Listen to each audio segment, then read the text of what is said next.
Negócios familiares costumam seguir um roteiro previsível. Mas quando eles decidiram criar a empresa, o que existia era uma intuição: fazer diferente, com leveza, estratégia e cultura. Neste episódio, o know-how mergulha na jornada de dois empreendedores que criaram uma distribuidora que opera com precisão, mas respira gente.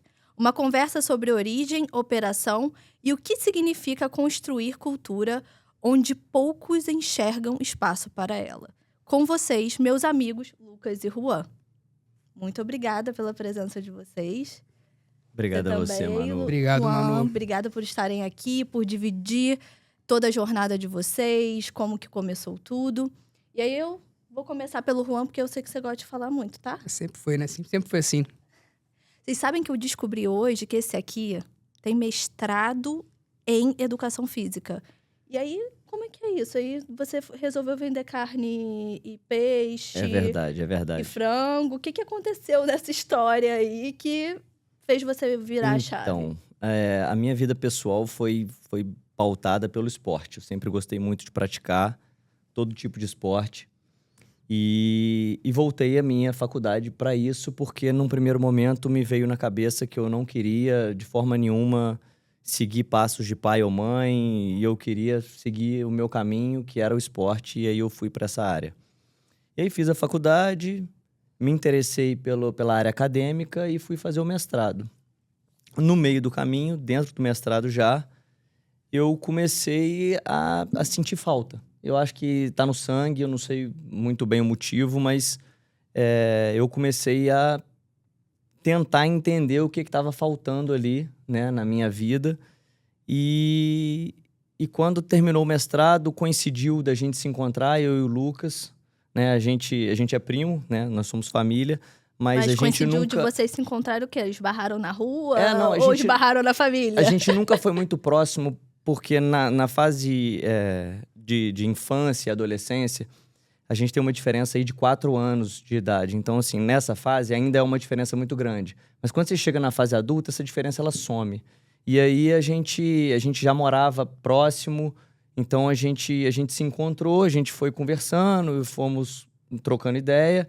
E aí surgiu a ideia da gente falar, cara, vamos fazer um negócio, vamos entrar nessa onda do empreendedorismo, né? Vamos montar o nosso negócio, que eu acho que era o que faltava para mim, né? Eu sempre tive essa dúvida, por mais que eu estava empenhado dentro da educação física, dentro do mestrado, fui professor de escolinha de vôlei, de clube. Então, assim, sempre me faltava alguma coisa. Tinha alguma coisa ali que estava faltando. Te dizia, aquele anjinho, né? Exatamente, aquele anjinho que fica aqui no nosso ouvido. E aí a gente começou a conversar, a gente foi estreitando o relacionamento, né, vendo as possibilidades, vendo as carências que a gente sentia, vendo as ações em casa, né, o que o pai dele fazia, o que o meu fazia, o que as nossas mães faziam, e o que a gente podia fazer de diferente, o que a gente conseguiria fazer de diferente, o que a gente não concordava, o que a gente concordava e o que a gente podia montar. E aí eu acho que foi onde a nossa sintonia bateu. E Lucas, parece que não foi só o Juan que teve um destino diferente. Você vem da administração, beleza, mas trabalhou na Vale para distribuir carne, distribuir frango, peixe. E assim, tem história por trás disso também. Mas eu queria que você contasse o storytelling de que vocês têm a família de vocês no mesmo ramo de negócio. Para a mesma coisa, certo? Tá, isso, exatamente. Na verdade, boa parte da nossa família vem desse ramo de distribuição de alimentos. Cada um na sua empresa, cada um trabalhando da sua gestão. E quando... na verdade, assim, voltando um pouquinho mais. Na faculdade, quando eu comecei a fazer a parte de estágio, eu comecei a trabalhar na Vale, e eu trabalhava na parte de budgets da Vale, não tinha aquele... Não batia, sabe? Eu tava até brincando que eu falava que eu entrava olhando no relógio quanto tempo faltava pra eu sair. E eu via que, tipo, cara, esse não é o Lucas não é esse perfil. E aí, como o Juan disse, faltava alguma coisa pra mim. Falei, cara, tá faltando. E eu sempre tive um sonho, eu sempre pensava, cara, meu sonho de infância, assim, de adolescência era ter um restaurante. Sempre quis. Vou abrir um restaurante, eu quero ter um restaurante, porque não sei te explicar. Mas eu queria ter um restaurante, eu achava que era um negócio rentável, que era um negócio bom. Sabia que tinha que trabalhar muito, porque eu sempre ouvia, cara, dono de restaurante, ele abre e fecha pra dar certo e tal. Mas eu queria isso. E aí, corta, né, como você falou, essa parte, quando eu encontrei com o Juan, a gente comentava esse tipo de coisa. Cara, não é assim. Só que eu acho que às vezes ficava muito duro, né, pra qualquer pessoa escutar, tipo, poxa, eles são novos, eles não sabem absolutamente nada da vida, eles não têm noção nenhuma de um mercado, de absolutamente nada. O que eles querem fazer tudo diferente, né? Mas eu acho que a minha grande sorte, né, é ter tido o Juan para poder me basear, porque andando a dois é muito mais simples do que andar sozinho. E a gente foi apoiando um no outro e a gente conseguiu imputar as nossas vontades, as nossas necessidades, as nossas ideias, fazendo acontecer o que virou a nossa empresa hoje. Graças a Deus, depois de 11 anos aí, trabalhando bastante, a gente pode chegar nesse case aí de uma mudança completa, mas com realidade de sucesso, vou dizer assim. Eu gosto muito da história de vocês, da parte de sucessão, porque qualquer pessoa que tivesse a oportunidade de vocês ia ter meio caminho andado, né? Vocês têm uma família do setor, né? Do setor de alimentos, de distribuição, e bastava vocês entrarem ali para uma sucessão do que montar uma empresa do zero, conquistar clientes do zero, né? Montar toda uma base de estoque e tudo mais, que vocês tinham essa necessidade no negócio de vocês. Só que isso não aconteceu. O que motivou essa decisão de vocês? Eu acho que o que motivou a gente, na verdade, isso é interno. Eu acho que isso não é nenhuma coisa extrínseca. Eu acho que isso é meio intrínseco nosso. Acho que faz parte da nossa personalidade. Não querer dar continuidade a simplesmente uma coisa e buscar novos ares, novos modelos de gestão. Acho que a gente nunca concordou muito com como foi gerida a empresa dos nossos pais e dos nossos parentes, que a gente tem também outros parentes Tios, primos, a gente tem várias pessoas do ramo. Nesse mesmo ramo e aquela mentalidade antiga. Eu acho que a gente veio com essa mentalidade nova, com essa gestão um pouco mais atual para poder valorizar pessoas. Eu acho que isso fez o feeling do negócio andar. Eu acho que mais por esse lado. E na sua visão, Lucas? Basicamente, acho que exatamente o que o Juan falou. Você bem falou no início, a cultura. Eu sempre tinha um sonho de criar uma empresa que tivesse uma cultura de uma empresa que funcionasse independente da direção. Da direção que eu digo, dos diretores, da pessoa que está ali tocando, sabe? Na ausência, que agora estamos aqui fazendo um podcast, a empresa está rodando bem, né? Cada pessoa dentro do seu departamento fazendo o que tem que ser feito.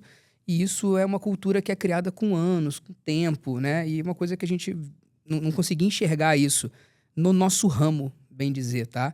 Eu enxergava isso no nosso ramo como um todo, né? Obviamente, existem vários distribuidores no Rio de Janeiro.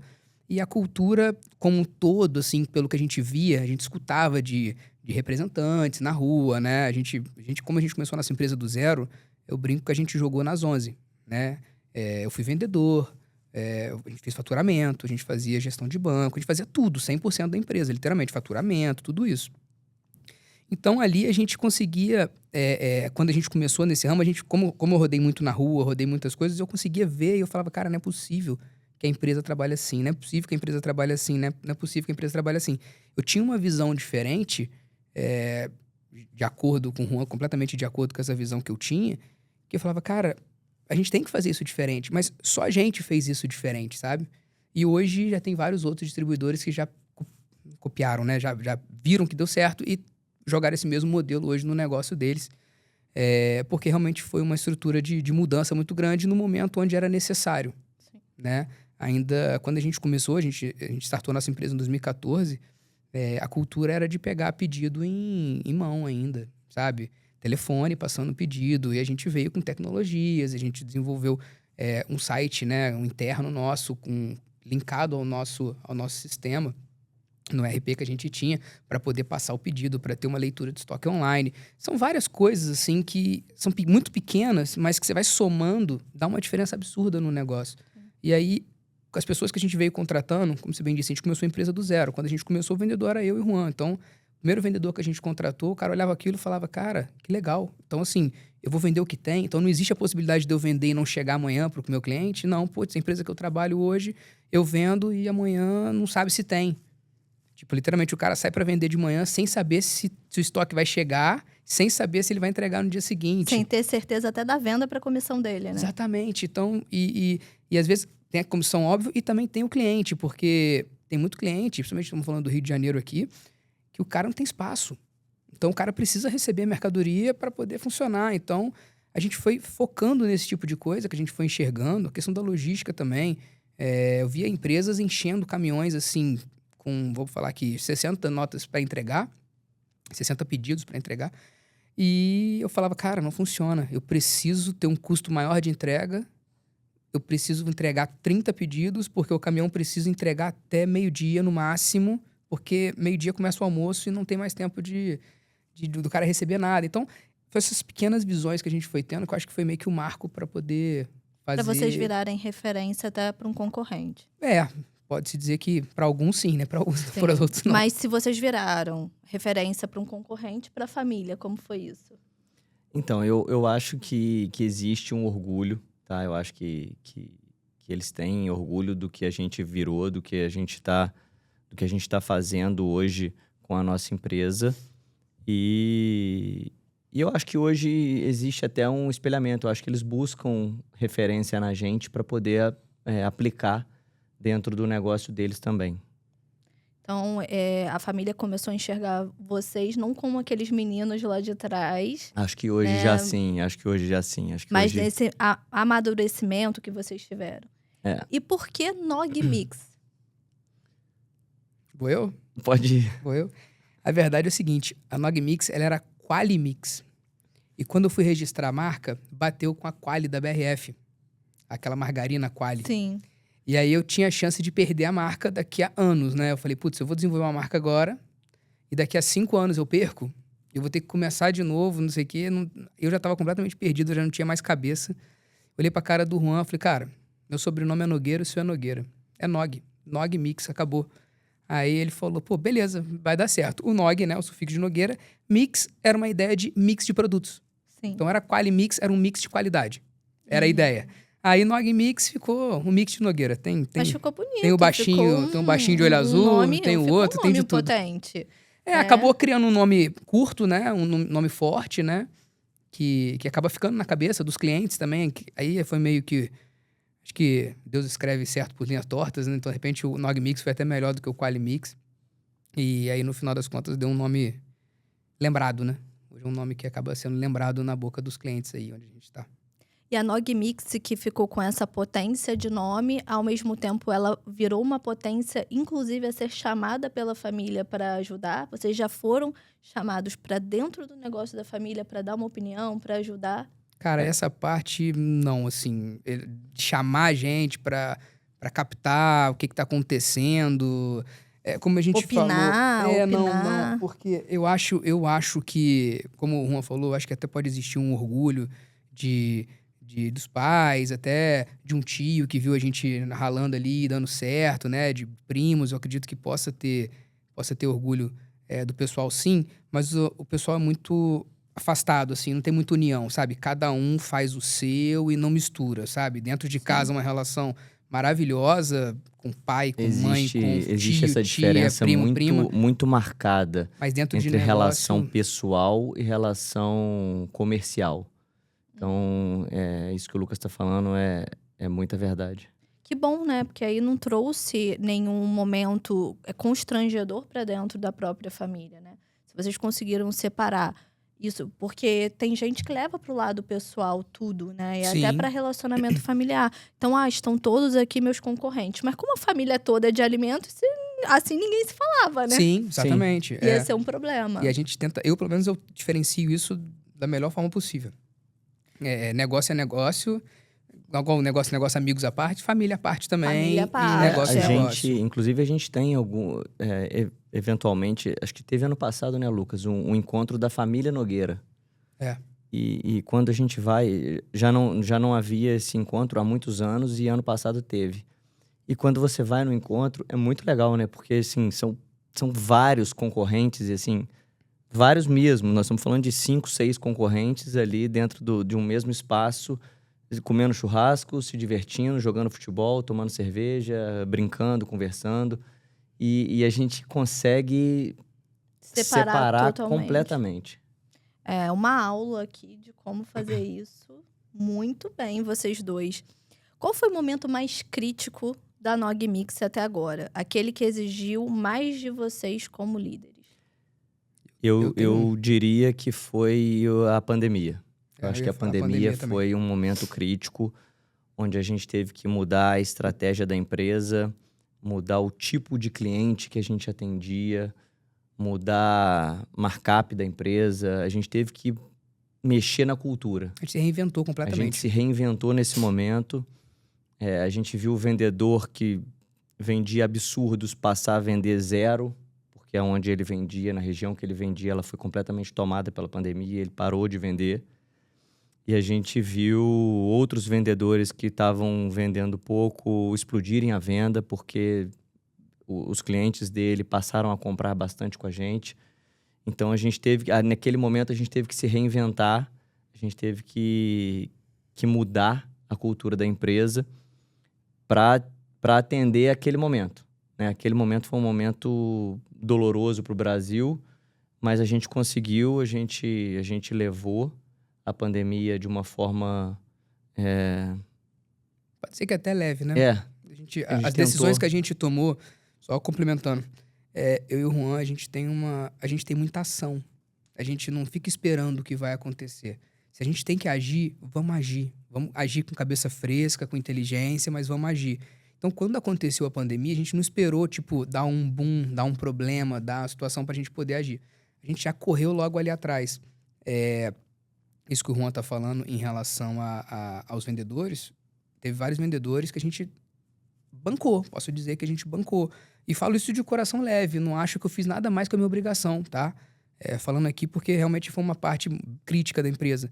Mas esse cara que não tinha comissionamento, eu pagava a comissão para ele. Falava, cara, vai voltar e depois você vai recompensar a empresa, fica tranquilo. Porque a gente meio que, essa parte de, como o Juan falou ali no início, esse foco em pessoas, pra gente, é uma coisa muito interessante. Eu acho que isso tem um retorno. É muito difícil trabalhar com pessoas. Também é importante falar isso. Mas isso volta, sabe? Isso volta. Em algum momento isso volta. Isso é visto em algum momento. E eu acho o seguinte, a empresa é um time. Empresa nenhuma se toca sozinha. O dono pode ser o cara mais inteligente, o diretor pode ser o cara mais capaz do universo. Se ele não tiver um time com cultura, um time que anda junto, um time que tem o mesmo foco, essa empresa não vai dar certo. Ela pode até dar certo num curto espaço de tempo, mas num longo espaço de tempo, essa empresa não vai dar certo. E ali, dentro da pandemia, eu acho que foi a hora que a gente teve o problema de fluxo de caixa, também é importante dizer, tá? Porque, com dinheiro é mole. E de fato né? Tendo dinheiro, tudo é mais fácil. Mas a gente também teve problema financeiro, porque vários e vários clientes ficaram devendo a gente, não pagaram, vários quebraram, vários se aproveitaram do momento da pandemia para não pagar, sabendo que não ia ter nenhuma ação em cima, né? Ação de cobrança, de protesto, de perfis, né? O cara tinha como se justificar ações judiciais e extrajudiciais. Então, muita gente se aproveitou disso. Então, mesmo com todo o problema de fluxo que a gente teve, todo o problema dessa situação, a gente nunca deixou de olhar para quem estava com a gente, sabe? E aí, a gente ali compactuou. Eu acho que essa foi a nossa grande força pós-pandêmica. Quando acabou a pandemia, infelizmente, perdemos funcionários para o Covid, tá? Foi uma coisa muito triste. Mas, assim, quando passamos dessa fase, sabe? Eu acho que foi meio que um marco, né, Juan? Depois que a gente passou dessa fase, foi meio que Acho que foi um divisor de águas ali. Exato. Ali a gente entendeu que, cara, a gente tá preparado, sabe? Se a gente conseguiu passar por isso aqui, a gente tá preparado. E é intrigante essa história, porque todo mundo pensa assim, no Covid quem se deu bem foram hospitais, as empresas da saúde, empresas de alimento, e é legal ver essa vertente, ouvir essa vertente de vocês que tiveram problemas também, só que de repente não relacionado a meu faturamento interrompeu, mas vocês tiveram problemas processuais, problemas Sim. regionais, problemas de atendimento regional, problema de fluxo de caixa, mas de uma outra forma. Como que a equipe se comportou para auxiliar vocês nessa tomada de decisão? Eu falo, Manu, que a gente tem uma equipe, a gente tem um time de verdade que abraça a nossa empresa e que abraça a causa. E na pandemia, a gente, inclusive, o nosso gerente de vendas, ele foi internado, ele foi entubado. Não sei se ele chegou. Ele chegou a ser entubado. Chegou. Ele foi entubado e foi, assim, uma coisa muito rápida. A gente teve uma reunião com ele, todo mundo de máscara na sala, né, na ocasião. E a gente teve uma reunião com ele na parte da tarde e à noite o Lucas foi ligar para ele, a saturação já estava em 80 e tantos e o Lucas falou com ele, vai para o hospital, ele foi, entubaram ele, ele ficou internado e aí o time de vendas, né, que é composto pelo gerente, por supervisores e pelos vendedores, eles abraçaram a causa, não deixaram a peteca cair, a gente levou firme a situação até o nosso gerente se recuperar. Ainda bem que ele se recuperou. E tá tocando hoje tá aí tocando o hoje comercial. o time. Tá Melhor do tocando que hoje. antes. Melhor do que antes. Voltou revigorado, né? Exatamente. Teve alguma Voltou com outra vontade de situação que você se lembre nesse período que você falou, que você acha que é legal trazer para o público? Porque tem muita gente que pensa que alimentos foi a melhor parte da vida, né? Na pandemia. Todo mundo começou a comer muito, né? Todo mundo começou a querer consumir mais. Fazer mais churrasco em casa, inclusive. Verdade. Eu acho que, assim, para mim, o maior impacto aí, falando do negócio como um todo, né? Negativo que eu posso falar, realmente, é esse fluxo financeiro. Você imagina receber X e você recebe, sei lá, 1/10 desse X. Se a empresa não estiver preparada, né? Se você não tiver uma gestão, às vezes, de pé no chão, uma gestão de fluxo de caixa controlado, uma gestão de fluxo de caixa inchado para o bem da empresa, não para o bem do empresário, eu sempre falo isso. Eu acho que essa foi a gota d'água, assim, para fazer a coisa acontecer, sabe? Tiveram alguns distribuidores, a gente fica sabendo muito por fofoca, né? De representante, a gente fica sabendo das coisas. Mas alguns distribuidores atrasaram boletos, distribuidores grandes, tá? Com nomes consideráveis, gente grande, com bom poder aquisitivo, bom faturamento, mas atrasaram porque, às vezes, não sei se não estava tão bem preparado, entendeu? E aí, reforçando mais uma vez, aquela ação que a gente teve logo no início, eu acho que foi o que ponderou para isso não virar um problema. Se a gente ficasse de braço cruzado, a gente podia ter problema. Nessa época, a gente teve capital de giro, né? Eu acho que Teve só um monte de para algumas coisas contextualizar um pouco, Manu, a gente como distribuidor, eu brinco até com o Lucas que a gente empresta dinheiro em forma de produto, né? Porque a gente fatura para o nosso cliente e a nossa venda, 100% dela é a prazo. Então ele tem a capacidade de ter o fluxo dele para poder pagar a gente. É diferente de um mercado, que você vai e você passa o seu cartão de crédito, ou você paga à vista e você resolve o problema e o mercado recebe na hora, antecipando com a maquininha de cartão ou não. Mas o dinheiro dele está garantido. O nosso não. A gente fatura e espera que o cliente pague. E, de repente, o cliente não tem mais cliente e ele não tem mais como fazer dinheiro e ele não tem como pagar. Então, eu acho que esse é o ponto, né? Que trouxe o problema financeiro, o problema no nosso fluxo de caixa. Sim. A gente teve que se Foram reinventar. medidas atípicas. Faturamento não quer dizer que tenha caixa, né? Exatamente. É totalmente diferente. Exatamente. Mas esse ambiente leve de vocês, dessa conexão com o time, é incrível. Como que vocês construíram isso na prática? Com muito trabalho.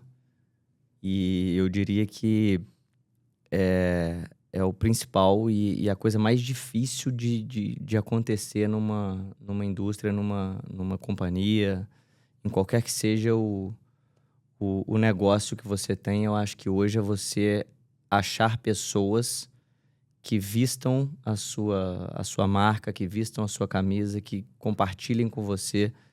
E eu acho que hoje a gente, depois de 10 anos, e a gente continua trabalhando para achar mais pessoas que componham o time, mas hoje a gente pode falar que a gente tem um time que é fera, Que é campeão. que é campeão. que você acha, Lucas, que o que vocês fizeram diferente, assim, de todos os distribuidores que são concorrentes de vocês, que fazem com que essas pessoas fiquem mais cativadas pelo negócio de vocês, vistam a camisa, tenham a Nog Mix no sangue? Manu, a verdade é o seguinte, eu acho que a gente joga junto. A gente joga o mesmo jogo, sabe? Eu tô lá com eles o tempo todo, o Juan tá lá com eles o tempo todo.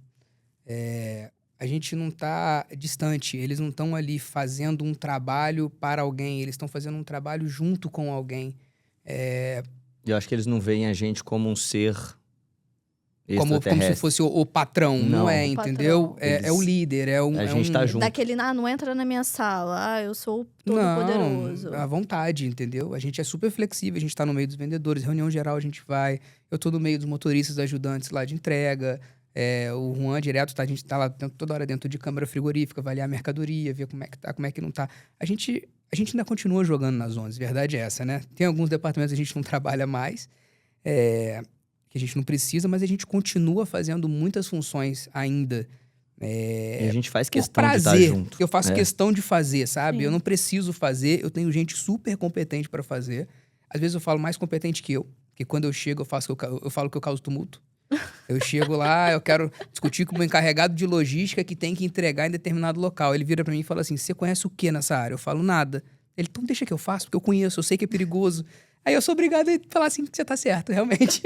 Entendeu? Então, realmente... Mas assim, eu gosto de estar, entendeu? E eu acho que a gente traz para todos eles... como eu falei que eu pude me apoiar no Juan, lá em 2014, quando a gente começou a nossa empresa, e ele pôde se apoiar em mim pra gente fazer tudo, literalmente tudo que a gente fazia era nós dois, eles também sabem que eles podem se apoiar no Lucas e no Juan para poder tomar uma decisão. Quando tem uma decisão muito pesada na mesa, eles pegam, Lucas, o que você acha disso? Juan, o que você acha disso? E aí a gente compactua na decisão, ele starta. Então, eu acho que isso aí faz, literalmente, a gente, como eu falei, a gente joga junto, a gente joga o mesmo jogo. Eu acho que esse é o nosso grande diferencial. E eu gosto de ver que essa leveza é também na relação de vocês como sócios, né? E é uma leveza tão grande, gente, que eles fazem pegadinha um com o outro aqui, que eu não consigo entender essa relação, né? Humor quinta série, É um humor monte quinta de série bolinha pesa. dentro do... monte de bolinha dentro do carro, assim, esconder o carro, sumir Isso com o aí carro foi do ele, outro. ele o nosso encarregado de logística. Olha pra você ver, ele compactua com a galera que trabalha com a gente pra me sacanear, deixa aí. Pra você ver como que é a relação. Pra você de tão ver. perto que vocês ficam. Mas eu acho que tem que ter essa leveza, né, mano? Eu acho que qualquer empresa e qualquer relação interpessoal que a gente... Eu falo com o Lucas isso direto, a gente fica junto durante o dia, às vezes mais do que com as nossas próprias esposas, né? O tempo que a gente está em casa com os nossos filhos, com as nossas esposas, a gente dorme, a gente come, a gente... e entre a gente ali, que são, sei lá, 8 horas do dia, é full time, Então, assim, a gente tem que ter um momento de leveza, um momento de brincar, um momento de compartilhar risada, senão o negócio fica feio. O momento do trote, Com né? certeza. Exatamente. A culpa do trote feliz geralmente é do você mercado. ficou? Quando o mercado fica muito ruim, assim, muito lento, a venda não tá acontecendo, não tá acontecendo nada. Aí o tempo ocioso começa a acontecer, aí as brincadeiras começam. Entendi. E aí você ficou super feliz com esse trote, né? Não, o pior foi isso. Ele tava do meu lado, ele entrou no carro dele e foi embora. Eu fiquei catando bolinha, quase meia hora, pra poder E dirigir o ainda carro. ficou com bolinha dentro do carro. Ainda fiquei, o lado do passageiro ficou cheio de bolinha. Eu só limpei o lado do motorista pra ir embora. E a bolinha andando assim, Dentro do nossa. carro.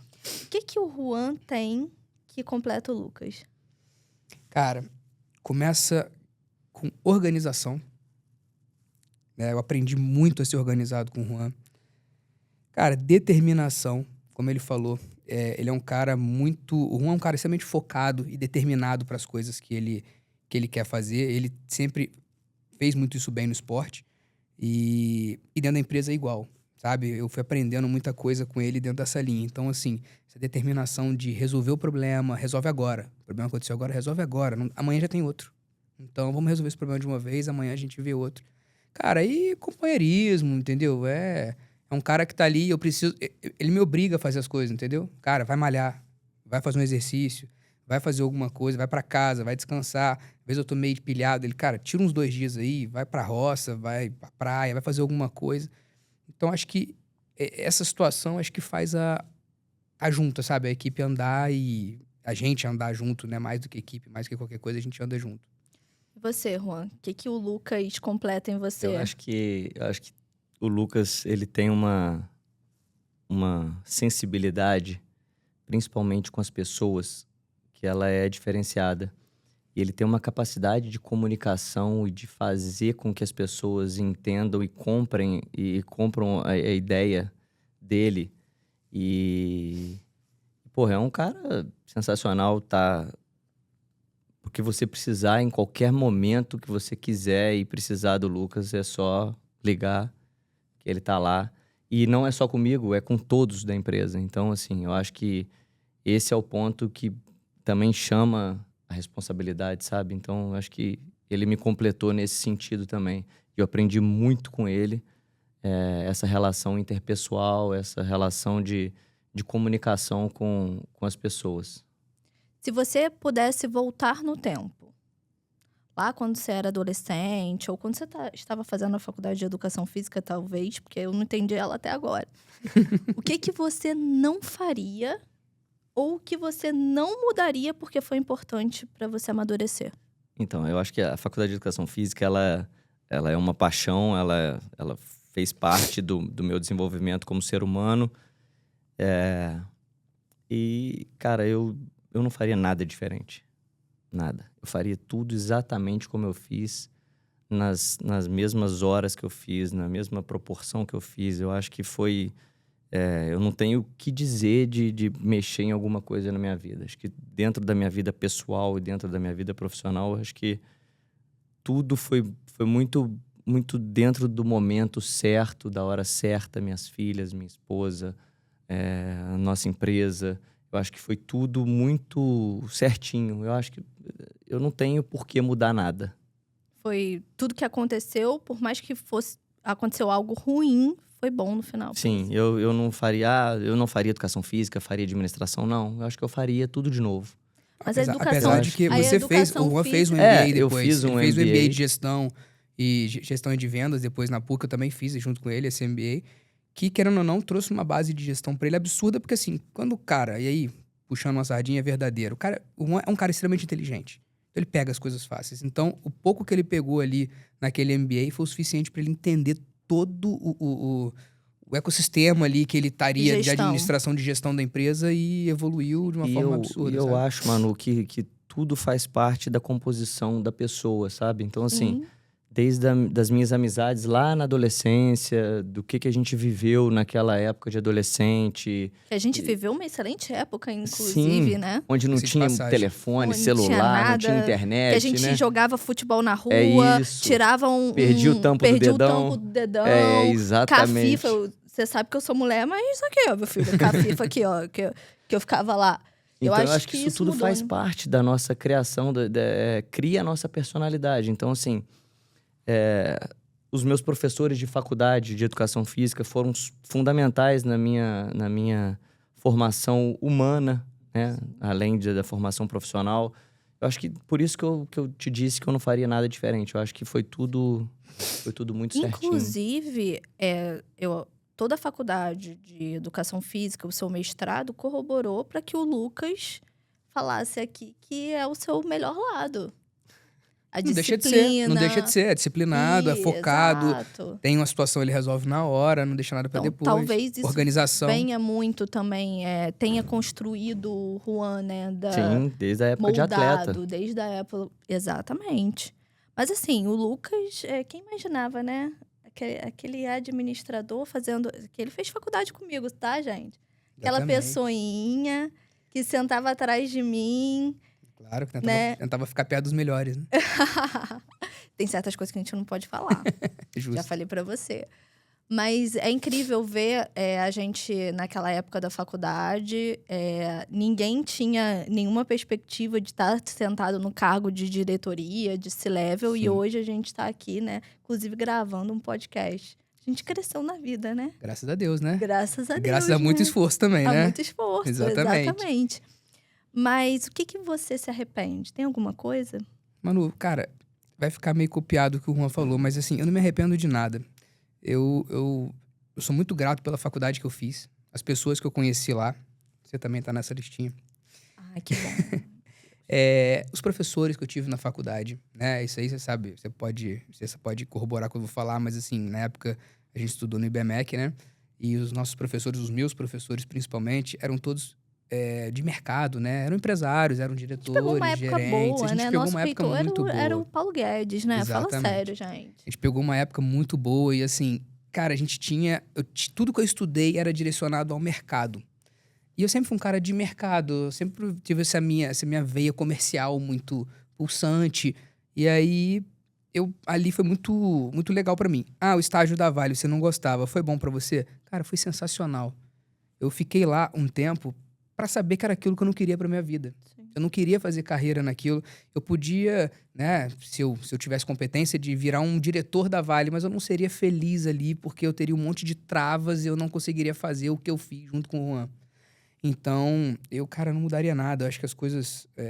a linha do tempo foi muito bem dimensionada. A gente, logo assim, a gente abriu... Eu me formei... Nos formamos em 2013.2? 2013.2, por aí. Então, assim, 2013.2. Em junho de 2014, nós fundamos a Nogmix. Então, assim, foi tudo muito rápido. Essa situação foi 6 meses ali, basicamente, de planejamento, de conversa, de entendimento. Eu e o Juan ali. E em junho de 2014 a gente abriu a empresa. E dali pra frente a gente começou num trabalho árduo, num trabalho muito complexo, um trabalho onde muitas pessoas falavam, cara, você consegue trabalhar na empresa do seu pai, do seu tio, do seu primo, pelo amor de Deus, você consegue cargo bom, você é um cara bom. E ninguém entendia isso, como que a gente tá fazendo isso do nada, a gente passando os apertos que a gente tava passando. Também, como a gente bem disse, a gente começou a empresa do zero, né? E aí... Só que eu acho que tudo isso foi necessário para fazer o que a gente... fazer quem a gente é hoje, né? Fazer a gente virar quem a gente virou hoje. Qual foi o maior aperto que vocês tiveram no início? Que vocês falaram, caramba, meu Deus, que loucura, eu vou desistir agora. Sabe aquela montanha-russa? Quando a gente tá subindo a montanha, a gente tá, uhul, vamos lá, né? E quando a gente tá descendo, aí eu quero sair daqui, socorro! Cara, tem dois grandes pontos, tá? Como é um ramo de faturamento alto, fluxo de caixa era algo que fazia a gente balançar demais, assim, sabe? A gente, cara, é muito ruim você dormir com X na conta devendo 2X, tá? Isso aí é uma coisa que ninguém conta essa parte. E principalmente para mim, que não sou da área da administração, da economia, né? Não vim dessa área originalmente. Então, acho que ali era aquilo que me assustava mais, era isso. Era recorrer a banco...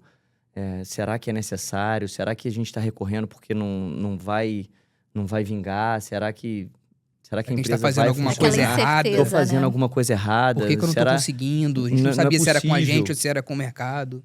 E assim, foi um momento no início que balançou. Mas acho que é aquilo que o Lucas falou. Acho que se eu estivesse sozinho, talvez eu desistiria. Se ele estivesse sozinho, talvez não iria para frente. Mas como a gente podia se apoiar um no outro e um dar força para o outro, a gente É que seguiu. sempre quando um tá pra baixo, o outro tá pra cima, Exatamente. né? Sempre, isso sempre. é certo. E aí a gente puxa, assim... Se tiver um pra baixo, o outro chegou mais pra baixo, fala, tá pior que eu, vou pra cima. É isso. Assim, é basicamente acho que esse assim. é o ponto. É basicamente... Agora, a segunda coisa que eu não posso deixar de falar, porque é uma dor muito grande de quem trabalha no Rio de Janeiro, era a questão de roubo de carga.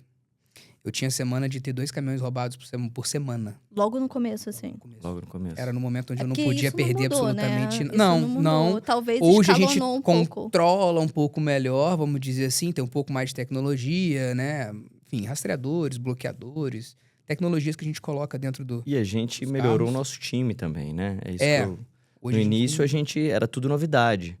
Então, assim, eram colaboradores novos, era tudo muito novo. Hoje a gente já tem um time formado com pessoas que estão com a gente há 8, 9, 10 anos, que podem auxiliar a gente nesse sentido também. E aí diminui muito o nosso risco nas ruas todo dia. Com certeza. Então, saindo do zero para faturamento de milhões... Graças a Deus. Qual a dica que você dá para o empreendedor que está hoje, igual vocês, saindo da faculdade ou fazendo educação física, porque eu peguei essa, agora você tá ferrado comigo. Vou montar uma ficha para você na academia. Já sei onde procurar um personal com mestrado, gente. Aí, ó, tá vendo? Não libero não, tá? Vai custar caro isso aí.